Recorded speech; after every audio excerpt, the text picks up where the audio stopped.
Hey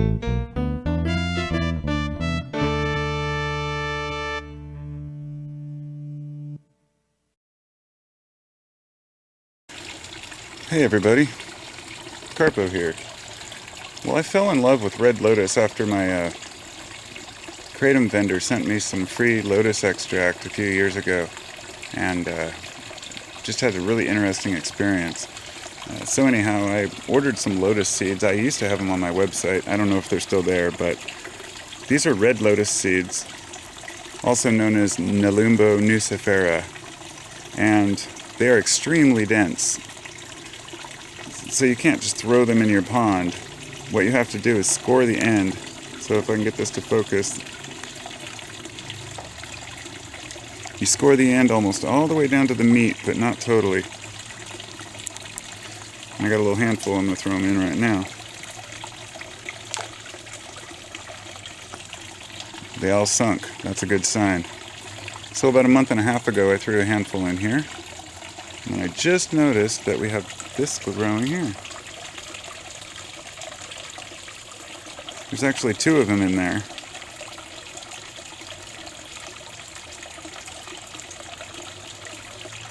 So I don't know if they'll survive through the winter or not. It's very doubtful. But who knows? The climate's always changing. Now over here, to move on through the garden, I have my corn.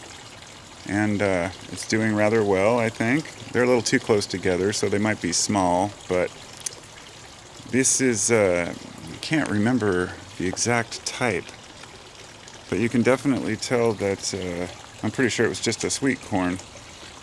These two rows, and this last row is a totally different kind. You can tell by the tops.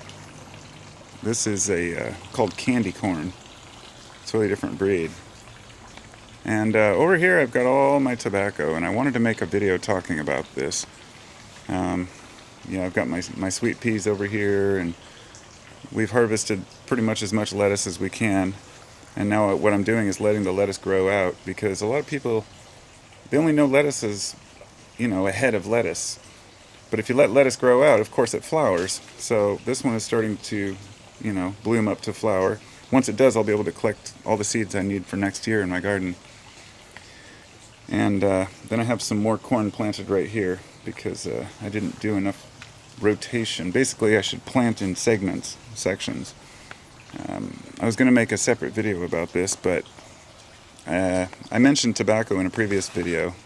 This is Mohawk tobacco, also known as Aztec tobacco, Mapacho, I think.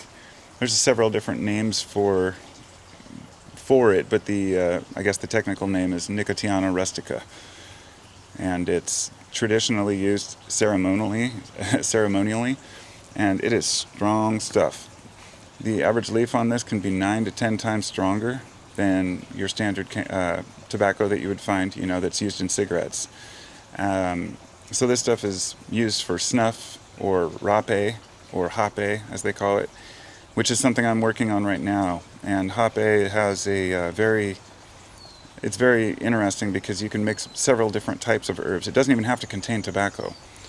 But rape snuff is very psychedelic. And these leaves right here are extremely psychoactive compared to your standard tobacco.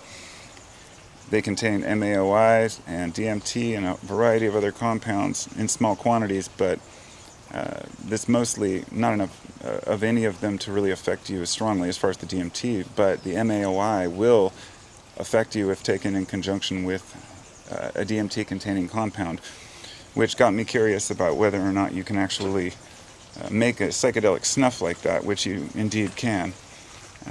So I won't get into that. This is mostly just about the garden. Down here we got some zucchinis going, and this big ass strange plant that it was a weed, but I let it grow. I made a video the other day asking what it was, because it has these purple flowers on it, and they're really pretty.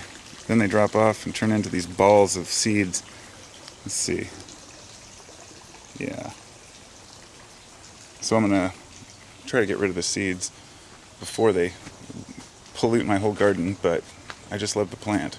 So anyhow, that's my garden. my little ones through. I have my grapevine over here, and it's doing pretty well. Over here is where my dog was buried. You can't even tell, but I made a video last year of this big rock circle over here. Now it's got a bunch of wildflowers planted there. The final note I wanted to make before I forget is about harvesting. If you're growing tobacco for the leaves themselves, you want to pinch all the flowers off as they form and you'll get more leaf. But if you're growing it for the seeds and you let it flower, it's beautiful. Once the flowers are finished, they pull back, they fall off, and these little pods form. And these little pods swell up until they rattle. And inside each one of those rattles is thousands of seeds. And since tobacco seeds need sunlight to germinate, these tens of thousands of seeds right here will, a majority of them will probably fall in the soil, and they may lay dormant for several years until they surface again. And let's just put it this way. All of these tobacco plants grew wild in my garden.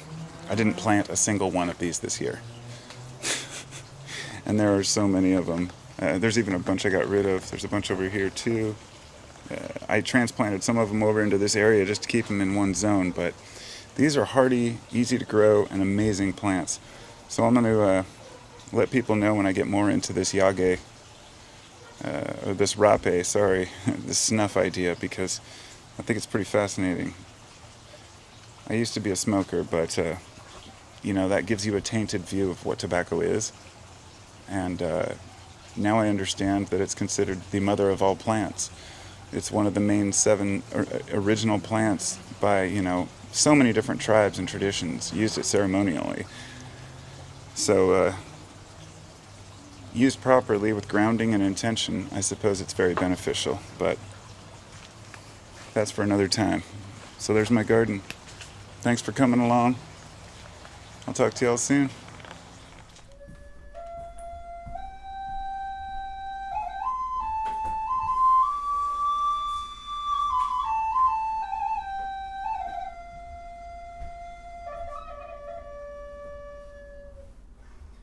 Oh, there we go. Carpo's channels, Carpo's channels, Carpo's channels, Carpo's channels, Carpo's channels, Carpo's channels, Carpo's channels, Carpo's channels. Yeah.